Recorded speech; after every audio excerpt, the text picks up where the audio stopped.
วัดป่านาทมได้บวชจวนและยาปิดพักเฮียนเพื่อเฮ็ดให้เยาวชนได้ทำความดีเพื่อพ่อแม่และอบรมศีลธรรมแก่ลูกหลานให้เป็นคนดีห่างไกลจากสิ่งเสพติด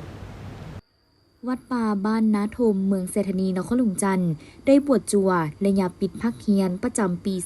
2025เพื่ออบรมศีลธรรมแก่ลูกหลานให้ทำความดีแก่พ่อแม่ระหว่างวันที่21มิถุนายน56กรกฎาคม2025นี้ทั้งเป็นการบ่ให้เยาวชนหลงไหลน้ำสังคมออนไลน์ต่างๆจนขาดการศึกษาทั้งศีลธรรมและจริยธรรมที่เป็นเหตุให้เยาวชนหลงเดินไปทางผิดหันไปทางสิ่งเสพติดก่อให้เกิดปัญหายุ่งยากวุ่นวายขึ้นในสังคม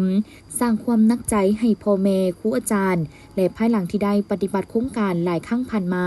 แม้นเห็นได้ว่าเยาวชนมีความเข้าใจและเปลี่ยนแปลงทัศนคติพฤติกรรมไปนำทางที่ดีขึ้นและมีความเข้าใจต่อหน้าที่ของตนเองซึ่งแสดงออกในการปฏิบัติต่อครูบาอาจารย์พ่อแม่ผู้ปกครองดีขึ้นฮู้คุณพ่อแม่ฮู้โทษภัยและห่างไกลจากสิ่งเสพติดดังนั้นทางวัดจึงจัดตั้งโครงการนี้ขึ้นเพื่อส่งเสริมให้เยาวชน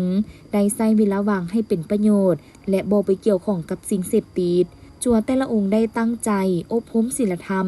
ไหว้พระสวดมนต์ภาวนารักษาศีลรักษากายวาจาใจให้บริสุทธิ์ผ่องใสตามหลักธรรมคำสอนของพุทธศาสนาเพื่อให้มีสติในการดำรงชีวิตและบ่ประมาทฮู้ปล่อยวางกิเลสและเป็นผู้เบิกบานมีความสุขซึ่งปีนี้แมนได้มีเยาวชนเข้าร่วมประมาณ40คนที่ได้บวชเป็นสามเณรเพื่ออบรมศีลธรรมศึกษาธรรมะและประพฤติปฏิบัติตนตามระเบียบวินัยของสงฆ์ตื่นดึกลุกเช้าไหว้พระ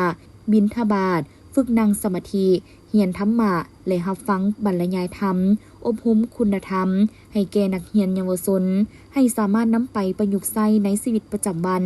ปลูกฝังจิตสำนึกในการพัฒนาตนเองฮู้จักใช้ทรัพยากรอย่างประหยัดและเพียงพอฮู้โทษภัยและห่างไกลยาเสพติดเข้าใจต่อหน้าที่ในการปฏิบัติตนกับคนในสังคมและสามารถเปลี่ยนแปลงพฤติกรรมจนกลายเป็นลูกที่ดีของพ่อแม่เป็นศิษย์ที่ดีของครูอาจารย์เป็นพลเมืองที่ดีของประเทศชาติและเป็นทายาทที่ดีของพระพุทธศาสนา